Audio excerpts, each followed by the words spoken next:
तो हम टॉपिक ले रहे थे atomic structure. Atomic structure atomic structure के अंदर सबसे पहले हमने बात किया था कि एटम्स को 3 सब एटॉमिक पार्टिकल्स में डिवाइड किया जा सकता है, और वो है इलेक्ट्रॉन, प्रोटॉन, न्यूट्रॉन। ठीक है, तो इलेक्ट्रॉन, प्रोटॉन, न्यूट्रॉन का सबसे पहले हमने डिस्कवरी पढ़ाया था। इलेक्ट्रॉन, प्रोटॉन और न्यूट्रॉन का हमने डिस्कवरी पढ़ाया था। तो इलेक्ट्रॉन्स का डिस्कवरी जे थॉमसन ने किया था। ओके, जिसके अंदर उसने जो सेटअप बनाया था उसमें एक कैथोड रे निकला था, कैथोड रे। और इस रे का जो E/m वैल्यू होता है, यानी चार्ज बाई मास रेशियो, मुझे बताओ गैस पे डिपेंड करता है या नहीं करता है? E/m value of cathode ray will depend on gas taken in glass tube और नॉट। तो बिल्कुल करेक्ट है कि अर्णव का और हस्ती नहीं, आदित्य बिल्कुल करेक्ट है। E/m value of cathode ray will not depend upon gas. जो हम उस डिस्चार्ज ट्यूब में लिया करते थे उस पे E/m का वैल्यू डिपेंड नहीं करता था। ओके, नेक्स्ट हमने देखा था प्रोटॉन का डिस्कवरी। तो प्रोटॉन का डिस्कवर्ड किसने किया था? Who had discovered proton? Proton का डिस्कवरी किसने किया था? गोल्डस्टीन ने। बिल्कुल करेक्ट है। अजीज, अरीज, आदित्य, गोल्डस्टीन ने किया था। और इसके अंदर जो रे हमने देखा था वो था एनोड रे। और एनोड रे का जो E/m का वैल्यू वो गैस ऑफ नेचर पे डिपेंड करता है या नहीं करता है? E/m वैल्यू जो हम डिस्चार्ज ट्यूब में लेते हैं गैस, उस पे करता है कि नहीं करता है? तो करता है। और इसमें E/m वैल्यू इसमें नहीं करता है, इसमें करता है।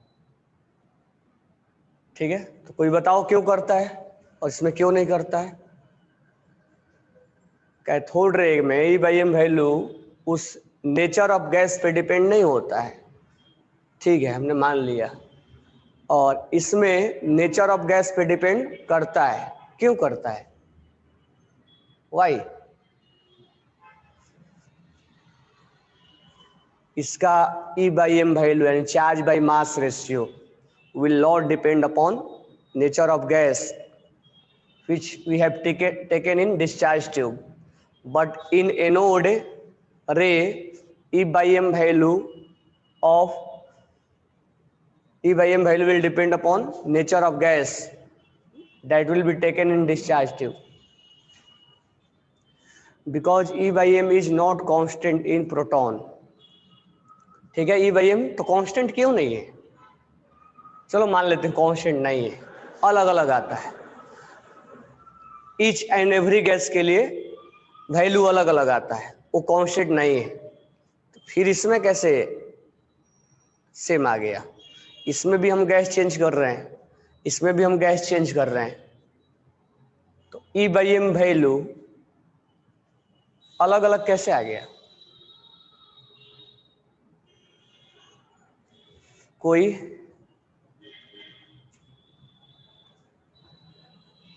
E/m वैल्यू और बताओ। E/m is constant in electron, ये कहना है हस्ती का है। और बताओ कोई क्यों नहीं डिपेंड करता है?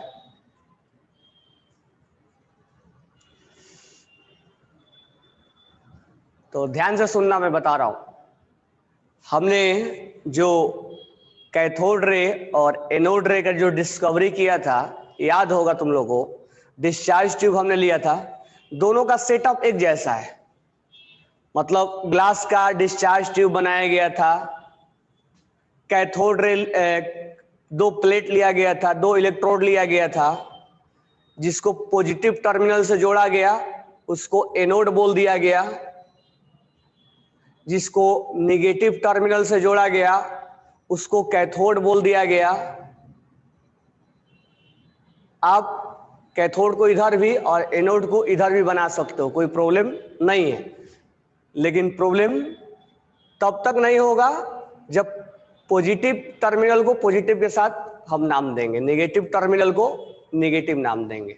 तब चाहो तो कैथोड इधर भी बना सकते हो, एनोड इधर भी बना सकते हो, बट बैटरी का जो टर्मिनल पॉइंट है वो चेंज करना पड़ेगा। हम ऐसे भी रिप्रेजेंट कर सकते हैं, जैसे कि ये हमने ले लिया और हमारा मन किया कि हमने इसको कैथोड बोलना है तो कैथोड बोल सकते हैं, हमारा मन किया इसको एनोड बोलने का, एनोड हम बोल सकते हैं।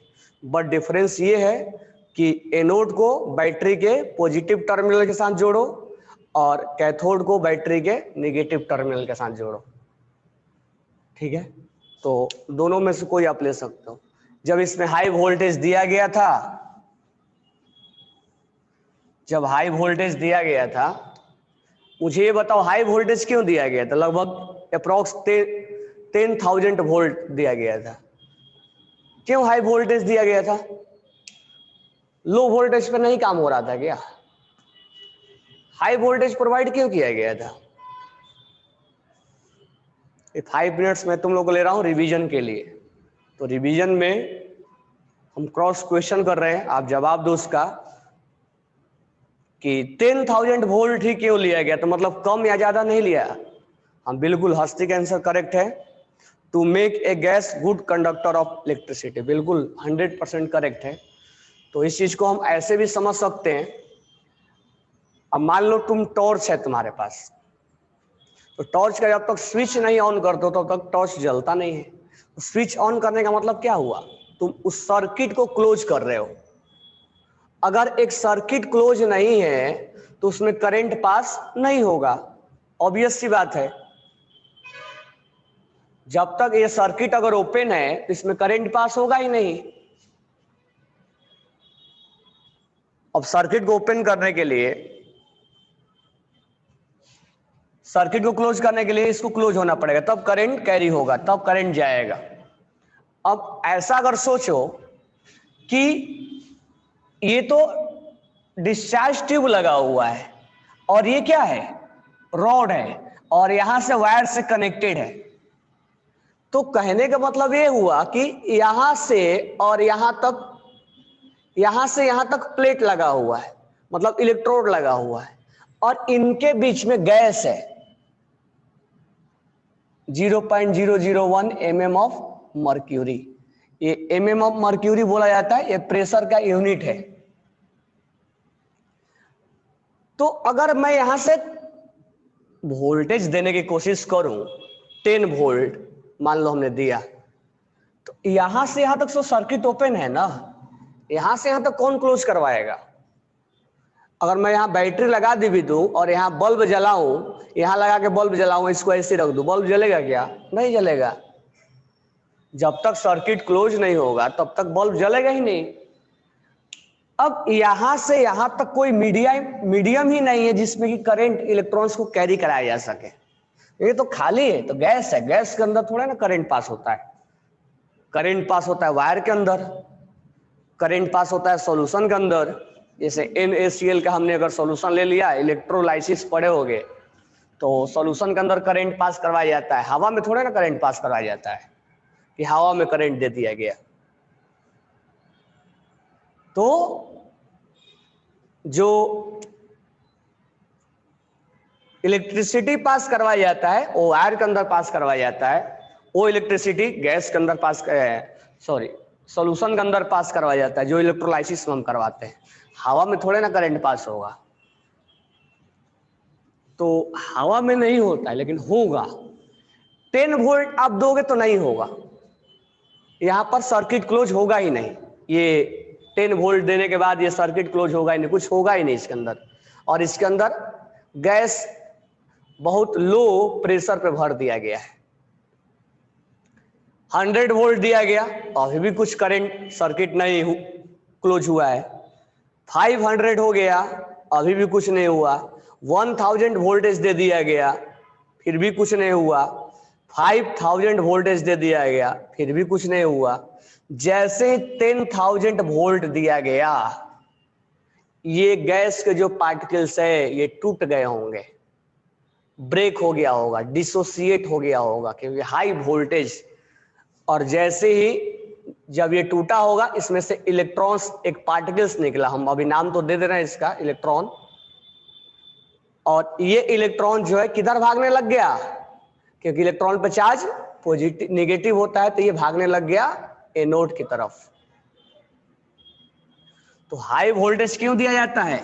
हाई वोल्टेज इसलिए दिया जाता है कि हवा में हम करंट को क्या कर सके, एयर में करंट को फ्लो करवा सके। हाई वोल्टेज देने से जो गैस थे वो आयनाइज्ड हो गए, टूट गए, ब्रेक हो गए, तभी तो टूटा, तो उसमें से पार्टिकल्स निकला।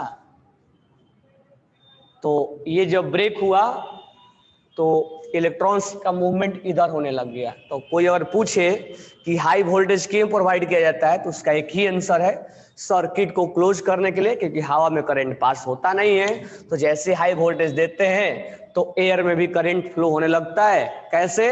एटम डिसोसिएट हो गया होगा, ब्रेक हो गया होगा। जैसे मान लो हीलियम है, तो हीलियम के अंदर इलेक्ट्रॉन है, 2 इलेक्ट्रॉन है, वो इलेक्ट्रॉन्स निकल गए होंगे और वो इलेक्ट्रॉन्स यहां से यहां तक के सर्किट को क्लोज कर रहे होंगे।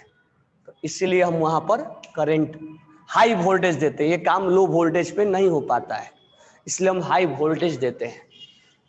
तो क्लियर समझ में आ गया हो कि हाई वोल्टेज क्यों दिया जाता है? तो उसका एक ही लाइन में आंसर है। तुम बता सकते हो कि यहां से यहां तक एयर है, करंट, सर्किट ओपन है, सर्किट को क्लोज करने के लिए हाई वोल्टेज दिया जाता है। लो वोल्टेज पे वो गैस ब्रेक नहीं होता है, इसलिए उसमें करंट फ्लो नहीं होता है। जैसे ही अप्रॉक्स 10,000 के वोल्ट दिया जाता है तो ये जो गैस है वो ब्रेक हो जाता है, और ब्रेक होने के बाद क्या होने लगता है, वो सर्किट को क्लोज कर देता है। अस्मिता sir, if pressure is decreased to 1 mm to mercury, then does it discharge tube break due to atmospheric pressure which is 760 mm of mercury? हाँ, 1 atm होता है atmospheric pressure, 1 atm। Atmospheric pressure में 1 atm, जिसको atmospheric pressure बोलते हैं, उसमें होता है 760 mm ऑफ मर्क्यूरी। होता क्या है, जब थोड़ा सा हम वोल्टेज प्रेशर ज्यादा करते हैं ना, तो ये चीजें जो हमें यहाँ पर जो लाइट ऑब्जर्व होता है, कैथोड रे, वो चीजें हमें दिख नहीं पाता, इसलिए लो प्रेशर पे लिया जाता है ताकि ये गैस आसानी से ब्रेक डाउन हो सके और उस चीज को हम ऑब्जर्व कर सके। तो लो प्रेशर पर काम किया जाता है। हाई प्रेशर पर करेंगे तो ज्यादा, उसके लिए फिर वोल्टेज ज्यादा देना पड़ेगा, और वो भी ये ग्लास ट्यूब है, ग्लास ट्यूब ब्रेक भी हो सकता है। तो ऐसा नहीं कि 10,000 वोल्ट देंगे तो ये इसके अंदर ग्लास ट्यूब ऐसे बना के बना रह जाए। तो ग्लास ट्यूब को भी देखना है, सेटअप बनाते समय सब चीज हमें ध्यान में रखना है। तो ये क्लियर हो गया होगा कि 10,000 हाई वोल्टेज क्यों लिया जाता है। ऐसे अगर नॉर्मली बोल दिया जाए हाई वोल्टेज क्यों लिया जाता है, तो हम ये बोल सकते हैं कि हवा में करंट पास नहीं होता है लो वोल्टेज पे, इसलिए सर्किट को क्लोज करने के लिए हाई वोल्टेज दिया जाता है, ताकि ये गैस क्या हो जाए, आयनाइज हो जाए। और जब आयनाइज होगा तो इसमें से क्या निकलेगा, इलेक्ट्रॉन निकलेगा, और वही इलेक्ट्रॉन्स किधर भागते भागते जाएगा, वो भाग जाएगा किधर, एनोड की तरफ भागेगा। क्यों एनोड की तरफ भागेगा? क्योंकि इलेक्ट्रॉन पे चार्ज क्या होता है, नेगेटिव, तो पॉजिटिव की तरफ उसका सारे इलेक्ट्रॉन्स भागने लगेंगे पॉजिटिव की तरफ। और जैसे ही पॉजिटिव की तरफ भागेंगे तो यहां से यहां तक सर्किट क्या हो जाएगा, तुरंत क्लोज हो जाएगा, और करंट पूरा यहां से यहां तक पूरा सप्लाई हो जाएगा। और ये चीजें हमें एक नॉर्मल टेम्परेचर, नॉर्मल प्रेशर पे, सॉरी नॉर्मल वोल्टेज पे नहीं देखने को मिलता है, क्योंकि नॉर्मल वोल्टेज पे उसके पास इतना कैपेबिलिटी होता ही नहीं है कि इस गैस को क्या कर दे, ब्रेक कर दे। तो उस गैस को ब्रेक करने के लिए, क्योंकि गैस को तोड़ना है ना, इस हीलियम एटम को तोड़ना है, क्योंकि लोग पहले क्या बोला करते थे कि एटम को इनडिविजिबल है, उसको तोड़ा नहीं जा सकता है। तो तोड़ने के लिए एटम को हाई वोल्टेज दिया गया, ठीक है। तो एटम को तोड़ना है तो हाई हीट भी दे सकते हैं, हाई वोल्टेज भी दे सकते हैं, लो वोल्टेज को काम नहीं होता है। तो इसीलिए हाई वोल्टेज दिया गया ताकि वो एटम क्या हो जाए, टूटे, और टूटे तो उसमें से पार्टिकल्स निकले, इलेक्ट्रॉन्स निकले, प्रोटॉन निकले। तो जैसे ही एटम टूटा होगा उसमें से इलेक्ट्रॉन्स निकला होगा और इलेक्ट्रॉन्स इधर भागा होगा। जैसे ही भागा होगा ये सर्किट क्लोज हो गया, और क्लोज होते ही, क्योंकि जो जे थॉम्सन है वो ऐसा नहीं कि तुरंत हाई वोल्टेज देके और सोच लिया होगा कि लो इलेक्ट्रॉन्स निकल गए इसके अंदर से, एटम टूट गया। वो पहले कम कम वोल्टेज दिया होगा, 10 वोल्ट, 100 वोल्ट, 500 वोल्ट, तब उसको चीजें ऑब्जर्व नहीं हो रहा होगा। फिर 500 दिया होगा, 1000 दिया होगा, 5000 दिया होगा, चीजें ऑब्जर्व नहीं हो रहे होंगे। जैसे ही वो 10,000 के पास पहुंचा तुरंत देखा कि तो सर्किट क्लोज हो गया, यानी हवा में भी करंट दौड़ गया, हवा में भी करंट क्या हो गया, पास हो गया। तो क्या ऐसा हुआ होगा? तो उसने बताया कि जैसे हमने हाई वोल्टेज दिया एटम टूटा, और टूटने के वजह से एटम ब्रेक हुए और उसमें से इलेक्ट्रॉन्स निकला, और वही इलेक्ट्रॉन्स सर्किट को क्लोज किया। और जब चार्ज पार्टिकल के अंदर मूवमेंट होता है, यानी इसके अंदर जो गैस होता है वो टूट गया होगा, क्योंकि हाई वोल्टेज जो प्रोवाइड किया हमने उससे ये ब्रेक हो गया होगा, आयनाइज्ड हो गया होगा। तो ये इधर भागा होगा। अब जब चार्ज पार्टिकल के अंदर मूवमेंट आता है, बोहर में पढ़ाएंगे इस चीज को, तो उसमें क्या होता है, लाइट इमिट होता है। और एक हमें लाइट दिख रहा था इधर, तो इधर एक लाइट दिख रहा था, यहाँ जेडनेस का लेयर लगाया हुआ था, उस पे ग्लो हो रहा था, ठीक है। तो उस रे के अंदर, उस रे को नाम दे दिया गया कैथोड रे, और उसके अंदर जो पार्टिकल निकला उस पार्टिकल को नाम रख दिया गया इलेक्ट्रॉन। और जब हम इलेक्ट्रॉन्स का चार्ज बाई मास रेशियो निकालते हैं, चार्ज बाई मास रेशियो, तो हम बात कर रहे थे कि charge by mass ratio gas पे डिपेंड नहीं करता है।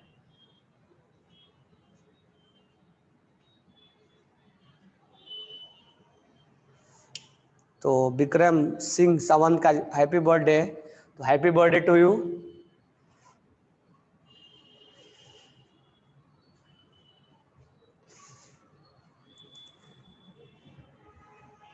चलो, तो लास्ट में बात करेंगे उसके बारे में। तो चार्ज बाई मास रेशियो, तो चार्ज बाई मास रेशियो। अब मुझे ये बताओ, चार्ज बाई मास रेशियो हम किसका निकाल रहे थे, इलेक्ट्रॉन का। अच्छा, गैस हीलियम के अलावा हाइड्रोजन को ले लो, हाइड्रोजन को ले लो, ऑक्सीजन को ले लो, नाइट्रोजन को ले लो, इसमें से तो निकलेगा इलेक्ट्रॉन ही ना, कि कोई और दूसरा निकल जाएगा। तो चाहे इसमें से इलेक्ट्रॉन निकले, चाहे इसमें से इलेक्ट्रॉन निकले, चाहे इसमें से इलेक्ट्रॉन निकले, चाहे इसमें से इलेक्ट्रॉन निकले, निकल तो रहा इलेक्ट्रॉन।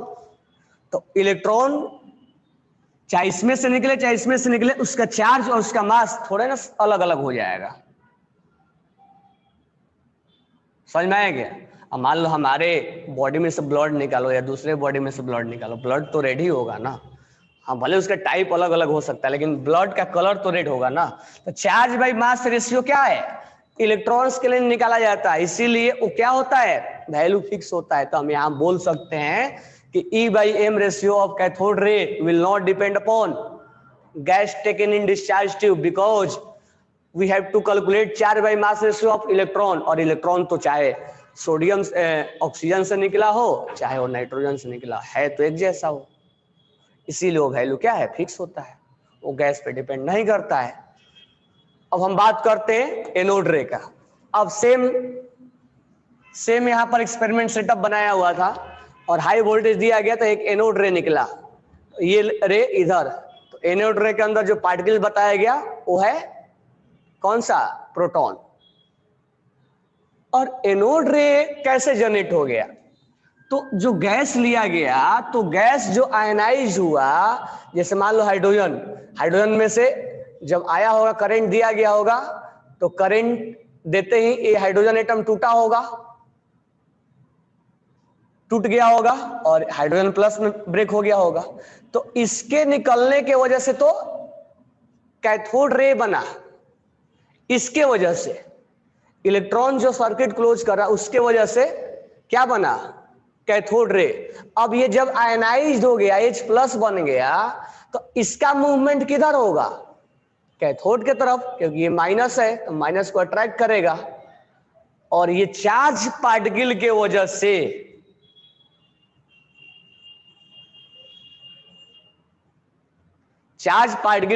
से क्या होगा? इस चार्ज पार्टिकल के मूवमेंट के वजह से एक रे निकलेगा और उस रे को हम क्या बोलेंगे? एनोड रे। तो एनोड रे किसके वजह से जनरेट होता है? चार्ज पार्टिकल के वजह से। याद रखना, चार्ज पार्टिकल यानी केटायन की वजह से। जो इलेक्ट्रॉन्स उसमें से निकल गया तो बाकी पार्ट क्या होता है? केटायन। और केटायन की वजह से, वो केटायन की वजह से एनोड रे निकलता है, और एक किसके वजह से निकलता है? इलेक्ट्रॉन्स की वजह से। तो दोनों का वजह अलग अलग है। तो एनोड रे किसके वजह से निकलता है? चार्ज पार्टिकल की वजह से। अब यहां पर चार्ज पार्टिकल क्या है? H+। अगर मान लो हीलियम हमने लिया, इसके अंदर गैस, तो 2 इलेक्ट्रॉन निकाल दिया हमने, तो हीलियम +2 बन गया। तो इसके वजह से, यानी इसके वजह से क्रिएट होगा। तो इसका E/m वैल्यू यानी चार्ज बाई मास, तो इसका चार्ज और इसका मास, और इसका E/m वैल्यू, इसका चार्ज तो अलग है, मास भी अलग है। तो हम ये बोलेंगे कि एनोड रे किसके वजह से जनरेट होता है? चार्ज पार्टिकल की वजह से। और जब हम चार्ज पार्टिकल यानी केटायनिक पार्ट की वजह से, केटायन की वजह से, और जब हम केटायनिक पार्ट के चार्ज बाई मास रेशियो निकालते हैं तो वो तो एक जैसा नहीं होगा ना। जैसे यहाँ इलेक्ट्रॉन्स के लिए हम बोल रहे थे कि इलेक्ट्रॉन्स तो एक जैसा है, अब ये चार्ज पार्टिकल अलग अलग है, तो इसका चार्ज अलग है, मास इससे अलग है, इसका चार्ज अलग है, इसका मास इससे अलग है, तो वैल्यू क्या आएगा? अलग अलग आएगा। तो इसका E/m वैल्यू क्या आएगा? डिफरेंट आएगा, क्योंकि ये चार्ज पार्टिकल के लिए निकाला जा रहा है और ये इलेक्ट्रॉन्स के लिए निकाला जा रहा है। ये समझ में आ गया कि एनोड रे का E/m वैल्यू गैस पे डिपेंड करता है, और charge by E/m value cathode ray के लिए डिपेंड नहीं करता है, क्योंकि वो इलेक्ट्रॉन्स के लिए निकाला जाता है। और इलेक्ट्रॉन्स तो चाहे कहीं से भी निकालो, इलेक्ट्रॉन तो इलेक्ट्रॉन है, उसका चार्ज उसका मास। लेकिन एनोड रे में E/m वैल्यू किसके लिए निकाला जाएगा? केटायन के लिए, चार्ज पार्टिकल के लिए। और वो चार्ज पार्टिकल एक जैसा सब नहीं होते हैं। तो इलेक्ट्रॉन, प्रोटॉन, न्यूट्रॉन, उसके बाद मॉडल आया, तो हम मॉडल को ही डिस्कस कर रहे थे। तो मॉडल में एक डाल्टन्स मॉडल भी आया, पर हमने स्टार्ट किया था जे थॉमसन मॉडल से। तो जे थॉमसन मॉडल ने क्या बोला? तो मॉडल हम क्यों पढ़ते हैं? क्योंकि जब हम इलेक्ट्रॉन, प्रोटॉन का, न्यूट्रॉन का सर्च हो गया था, तो सर्च होने के बाद जब इनका रिलेटिव पोजीशन देखा गया कि आखिर पोजीशन कहाँ है, इनका पोजीशन कहाँ है। और जैसे मान लो हमारा बॉडी है, तो हमने बॉडी में केवल बोल दिया कि यहाँ लीवर है, यहाँ पर किडनी है, यहाँ आईज है, ठीक है, यहाँ लंग्स है, लेकिन हमें इस बॉडी के अंदर पोजीशन नहीं मालूम है कि वो किस जगह पर है। मान लो हमने केवल बोला कि ये चीजें यहाँ यहाँ है, लंग्स है, किडनी है, हार्ट है, तो हमने ये बोला कि केवल इसके अंदर ये इंक्लूड है, लेकिन हमें क्या मालूम है कि वो कहाँ है। तो उनकी पोजीशन के बारे में निकाला गया कि वो आखिर इलेक्ट्रॉन, प्रोटॉन, न्यूट्रॉन एटम के अंदर कहाँ है, उनका रिलेटिव पोजीशन ढूंढने लग गए कि रिलेटिव पोजीशन कहाँ है। तो सबसे पहले रिलेटिव पोजीशन के बारे में किसने बताया? जे थॉमसन ने बताया कि वो यूनिफॉर्मली डिस्ट्रीब्यूटेड है, प्लम पुडिंग मॉडल के जैसा उसने बोला, और वाटरमेलन मॉडल भी बोलते हैं। उन्होंने बोला कि इलेक्ट्रॉन, प्रोटॉन जो है वो पूरे सिस्टम, एटम में यूनिफॉर्मली डिस्ट्रीब्यूटेड है। जो उसके सीड्स है वो इलेक्ट्रॉन के जैसे, और जो जेली पार्ट है वो प्रोटॉन है। तो आज के टाइम में अगर हम सोचे तो बिल्कुल गलत बता रहा है। तब दूसरा आया रदरफोर्ड मॉडल। तो ध्यान से सुनना, अब मैं रदरफोर्ड को एक्सप्लेन कर रहा था, तो रदरफोर्ड को मैं एक्सप्लेन कर दे रहा हूं अभी, और कल के लेक्चर में हम उसको राइट डाउन करेंगे। तो ध्यान से सुनना, रदरफोर्ड इज इंपॉर्टेंट। तो लिखना नहीं है, मैं कल लिखवाऊंगा, आज केवल आपको सुनना है। तो हम लिए रदरफोर्ड मॉडल, रदरफोर्ड मॉडल, जिसको हम अल्फा स्कैटरिंग के नाम से जानते हैं।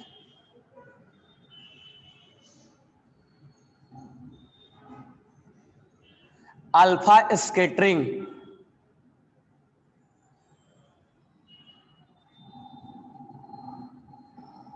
अल्फा स्कैटरिंग एक्सपेरिमेंट के नाम से जानते हैं। तो ये मॉडल में सेकंड नंबर है। और सबसे पहले रदरफोर्ड ने ही बताया कि रिलेटिव पोजीशन एक्चुअल में कैसे कैसे है। तो रदरफोर्ड ने एक एक्सपेरिमेंट सेटअप किया और उसने गोल्ड फॉइल लिया। अब गोल्ड फॉइल ही क्यों लिया उसका डिस्कशन हम आगे करेंगे। रदरफोर्ड ने गोल्ड फॉइल लिया और इसके अंदर मान लो एटम है, हम अभी एक ही एटम मानते हैं, ठीक है। तो देखने में थोड़ा सा अजीब सा लगेगा कि एक ही एटम हमने माना है। एज्यूम कर लेते हैं यहां पर एक एटम है, यहां पे गोल्ड का एक एटम है यहां पे। अब इसके अंदर इलेक्ट्रॉन, प्रोटॉन और न्यूट्रॉन है, लेकिन हमें नहीं मालूम है कि कौन कहां है। तो रदरफोर्ड ने एक एक्सपेरिमेंट सेटअप किया और इसके ऊपर अल्फा पार्टिकल का कोलिजन करवाया, यानी बम्बारमेंट करवाया। अब अल्फा पार्टिकल क्या होता है? अल्फा रे को यानी हीलियम 2 और 4 को बोला जाता है। यानी अल्फा रे के अंदर जो पार्टिकल्स होता है उसको हम हीलियम से रिप्रेजेंट करेंगे, जिसका चार्ज 2 होगा और मास 4 होगा। ये सब मैं लिखवाऊंगा और ध्यान से सुनना। इस अल्फा रे को इस गोल्ड फॉइल के ऊपर बम्बारमेंट कराया, यानी कोलिजन करवाया। तो आफ्टर कोलिजन उसको, और एक यहां पर उसने जेडनेस का प्लेट लगवा दिया। यहां पर एक जेडनेस का प्लेट लगवाया। जेडनेस का प्लेट इसलिए लगवाया कि अगर कोई अल्फा रे पास होके इससे टकराएगा तो ग्लो करेगा।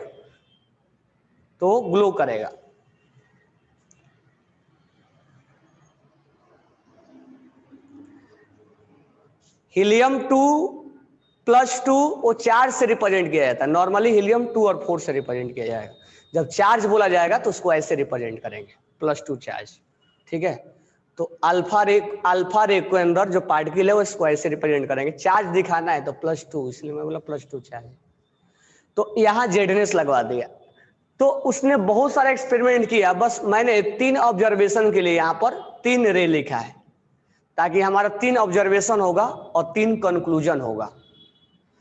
तो जब इस एटम के अंदर पास किया तो ये विदाउट डिस्टर्बिंग, ये जो रे है जाके इससे, मतलब विदाउट एनी डिस्टर्बिंग, ये इसको क्रॉस कर गया और जाके यहां टकराया और टकराने से यहां पर ग्लो हो गया। केवल ऐसा एक ही नहीं, बहुत सारे ऐसे रे थे, मोस्टली ऐसा रे था जो, इसलिए मैं केवल 3 लिखा हूं। तो इस तरह के रे बहुत मिल रहे थे उसको, जो विदाउट एनी डिस्टर्बेंस वो इस एटम को क्रॉस करके जाके इससे टकरा के ग्लो हो रहा था। तो जब ग्लो हो रहा था तो वो समझ में आ गया उसको कि हो ना हो, ये जब अल्फा रे यहां से चल रहा है तो इस एटम के अंदर कोई ऐसा चीज नहीं है जो इसको डिस्टर्ब करे, और ये डायरेक्ट पास हो जा रहा था। और पास कैसे समझ में आया कि ताकि ये रे यहाँ पर ग्लो होता दिख रहा था। तो उसने बोला कि इस पार्ट में बहुत सारा एटम के अंदर एम्प्टी स्पेस है, वैकेंट स्पेस है, ठीक है। अभी कंक्लूजन बाद में देखेंगे। सेकेंड ऑब्जर्वेशन उसने देखा कि जब अल्फा रे वहां से चला तो कुछ एंगल बना के ग्लो हुआ, यानी अल्फा रे यहां था, ग्लो यहां हो रहा था, यानी थीटा एंगल बना के, यानी वो डाइवर्ट हो रहा था अपने पाथ से। यानी कोई यहां पर पार्टिकल होगा तब ये पार्टिकल इस पार्टिकल से टकराया होगा, कोलाइड किया होगा, और तब अपना पाथ डाइवर्ट किया होगा। लेकिन इसमें कोई डाइवर्जन नहीं हो रहा है, ये बिल्कुल स्ट्रेट आया और स्ट्रेट क्रॉस कर गया। तो ये बहुत सारा ऐसा पार्टिकल्स मिल रहे थे, ये थोड़ा कम मिल रहा था। तो दूसरा उसका ऑब्जर्वेशन क्या है? 3 ऑब्जर्वेशन और 3 कंक्लूजन हम लेंगे, ठीक है। इसलिए हमने 3 रे बनाया है।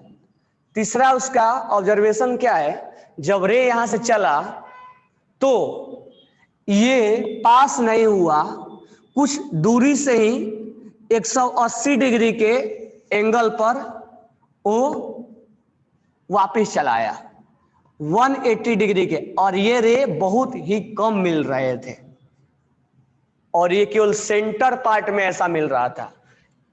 और ऐसा बोला मतलब एनसीईआरटी वगैरह में लाइन में लिखा हुआ है कि 20,000 में एक रे ऐसा मिल रहा था जो 180 डिग्री पे ये क्या हो जा रहा था, जिस पाथ से आया था उसी पाथ से रिटर्न हो जा रहा था, ना तो ये वापस जा रहा था ना तो थीटा एंगल बना रहा था, मतलब इन दोनों में से कोई नहीं दिखा रहा था। तो पहला ऑब्जर्वेशन क्या है, जब अल्फा रे चला विदाउट एनी डिस्टरबेंस वो इस एटम को क्रॉस कर गया और जाके यहां ग्लो हुआ। थर्ड वन क्या है, वो चला तो किसी पार्टिकल से वो टकराया एटम के अंदर से, और एटम के अंदर से टकराया तो थीटा एंगल बनाते हुए डाइवर्ट हुआ, यानी लाइट यहां था, उसका ग्लो यहां दिख रहा था, तो समझ में आ गया कि वो पाथ डाइवर्ट हुआ है, आना चाहिए था यहां, आ रहा है यहां, इसका मतलब कहीं ना कहीं उस पार्टिकल से टकराया होगा। और यहां सेंटर में 180 डिग्री पे वापस चला गया। तो यह 3 ऑब्जर्वेशन, तो 3 ऑब्जर्वेशन पे 3 कंक्लूजन निकाला। पहला कंक्लूजन, जब उसने बोला कि बहुत सारा ऐसा रे है जो विदाउट डिस्टर्बिंग अल्फा रे है पास हो जा रहा है, तो उसने बोला कि एटम्स का बहुत सारा पार्ट एम्प्टी है, वैकेंट स्पेस है, वहां पर ना तो इलेक्ट्रॉन है ना तो प्रोटॉन है ना तो न्यूट्रॉन है, वो बिल्कुल खाली स्पेस है। ठीक है, अगर हम आज के टाइम में सोचे तो मान लेते हैं कि ये न्यूक्लियस है और ये इलेक्ट्रॉन है, तो ये सब पार्ट तो खाली रहता है ना, तो most of the part of the atom will be empty और वैकेंट। इसके बारे में सोचते हैं, ये टकराया होगा और 180 डिग्री पर वापस आया होगा। क्यों टकराया, कोलाइड क्यों किया होगा? कोलाइड इसलिए किया होगा क्योंकि अल्फा पार्टिकल में चार्ज क्या होता है, पॉजिटिव चार्ज होता है, और यहाँ हो ना हो क्या हो, इलेक्ट्रॉन है, और इस प्लस में और इस माइनस में क्या हुआ होगा, अट्रैक्शन, क्योंकि प्लस और माइनस में अट्रैक्शन हुआ तभी उसको आने दिया होगा अपने पास, और तब दोनों पार्टिकल, क्योंकि इसके अंदर भी पार्टिकल है, अल्फा रे के अंदर भी पार्टिकल है, हर रे के अंदर पार्टिकल्स होते हैं, और वो पार्टिकल्स इस पार्टिकल से टकराया होगा और थीटा एंगल बना के वो निकल गया। इसका मतलब उसने बोला कि हो ना हो सेंटर के थोड़ा दूरी पे यानी डिस्टेंस पर इलेक्ट्रॉन्स है, क्योंकि अगर इलेक्ट्रॉन्स नहीं होता तो ये इससे कोलिजन ही नहीं होता, कोलाइड ही नहीं करने देता इसको, ये अपने पास आने ही नहीं देता, क्योंकि प्लस और माइनस में अट्रैक्शन है, और जब दोनों टकराया होगा, दो चीज जब ऑब्जेक्ट टकराते हैं तो डाइवर्ट हो जाता है, तो ये अपना पाथ डाइवर्ट कर दिया था। तो उसने बोला कि हो ना हो इसके आउटर साइड में इलेक्ट्रॉन्स हैं, और इसके बारे में उसने बोला कि यहां पर जो इलेक्ट्रॉन्स का पॉजिटिव वाला पार्ट है, क्यों, क्योंकि अल्फा पार्टिकल के अंदर पॉजिटिव चार्ज होता है, और जब पॉजिटिव चार्ज जब इधर से जा रहा होगा, जब इसके पास में गया होगा, तो इस पॉजिटिव चार्ज में और इस पॉजिटिव चार्ज में क्या हुआ होगा, रिपल्सन, इसको अपने पास भटकने भी नहीं दिया होगा। वो बोला कि दूर से ही वापस चले जाओ, क्योंकि इस पॉजिटिव में और इस पॉजिटिव में क्या हुआ होगा, रिपल्सन, और ड्यू टू रिपल्सन ये जैसा आया था वैसा ही वापस चला गया 180 डिग्री बनाते हुए। और ये पार्ट बिल्कुल स्मॉल पार्ट था, यानी ये जो ऑब्जर्वेशन था केवल सेंटर में उसको मिल रहा था, बाकी जगह नहीं मिल रहा था। तो उसने बोला कि रिपल्सन का वजह है वहां प्रोटॉन का होना, क्योंकि प्लस और प्लस में रिपल्सन होता है, और ये पहले से ही 180 डिग्री पे वापस चला गया, टकराने का मौका ही नहीं दिया, ये तो टकराता तो ये भी 180 डिग्री पे वापस चला आता, सॉरी वो भी कुछ थीटा एंगल बना के वापस चला आता। 180 डिग्री पे वापस जाने का मतलब दोनों में क्या है, रिपल्सन हुआ है, ये तो टकरा गया है ना, ये पार्टिकल्स इस इलेक्ट्रॉन से टकरा गया, उसको पास बुलाया होगा, तब दोनों में कोलिजन हुआ होगा, तब ये पाथ अपना डाइवर्ट किया होगा, और ये पार्टिकल्स को अपने पास बुलाया ही नहीं होगा, क्योंकि दूर आके ही वो आया होगा इतना दूर से, और ये मान लो अल्फा पार्टिकल है, ये सेंटर है, आया होगा, यहाँ आने के बाद रिपल्सन, अब आगे जा ही नहीं पा रहा होगा, तो अब तुरंत रिपल्सन की वजह से अपना पाथ डाइवर्ट कर लिया होगा और 180 डिग्री पे वापस चला गया होगा, क्योंकि जब कोलाइड होता तब ना थीटा एंगल बना के निकलता, तो कोलिजन हुआ ही नहीं इसके साथ। इसका मतलब दोनों में रिपल्सन हुआ है, due to repulsion it will diverted 180 degree. तो उसने बोला कि हो ना हो, क्योंकि इससे पहले इलेक्ट्रॉन्स, प्रोटॉन और न्यूट्रॉन्स के चार्ज के बारे में लोगों को मालूम चल गया था कि चार्ज क्या है, तो उसने बोला कि हो ना हो, यहाँ पर सेंटर में प्रोटॉन है जो इसको 180 डिग्री पे क्या कर रहा है, रिपल्सन कर रहा है। It can be due to heavy small mass in centre. Heavy small mass charge के वजह से, उसको बुक में ये बात लिखा रहता है, हेवी स्मॉल मास, मास तो यहाँ भी है, मास तो इधर भी है, इलेक्ट्रॉन्स तो इधर भी है, तो इस मेनली जो है वो चार्ज और चार्ज के रिपल्सन के वजह से चला गया 180 डिग्री पे, वो वापस चला गया रिपल्सन। नहीं तो मास अगर होता, अब मान लो रिपल्सन नहीं होता तो ये जो टकराता ना, अगर मान लो रिपल्सन नहीं होता तो मान लो हेवी मास है और हेवी मास होता तो चलो इसको अपने पास में बुलाता और टकराता तो कुछ ज्यादा ही एंगल बना देता, लेकिन ये तो टकरा नहीं रहा, उसको कोलाइड नहीं होने दे रहा है ना, तो 180 डिग्री वापस भेज दे रहा है, इसका मतलब वो रिपल्सन किया है, इसका मतलब वो यहाँ पास में नहीं बुला रहा है, दूर से ही रिपल्सन हो गया। बाद में पढ़ाएंगे, इसमें आता है कंसेप्ट क्लोजेस्ट डिस्टेंस अप्रोच, तो दूर से ही उसको वापस भेजता। अगर पास में बुलाता, अगर हेवी मास रहता, हेवी मास सही है, हेवी मास पर अगर चार्ज नहीं होता तो उसको पास में बुलाता और थीटा, कुछ ज्यादा थीटा एंगल बुला के उसको डाइवर्ट करता है, लेकिन ऐसा हो नहीं रहा है, वो तो 180 डिग्री पर वापस चला जा रहा है। तो 3 ऑब्जर्वेशन 3 कंक्लूजन। तो उसने बोला कि सेंटर में हो ना हो क्या है, प्रोटॉन है और हेवी मास भी है, यानी न्यूट्रॉन यहीं पर है, जिसके वजह से ये चीजें हमें देखने को मिलता है। तो 3 ऑब्जर्वेशन 3 कंक्लूजन, कल इसके बारे में हम आगे आपको राइट करके देंगे। ओके, इतना समझ में आ गया सबको?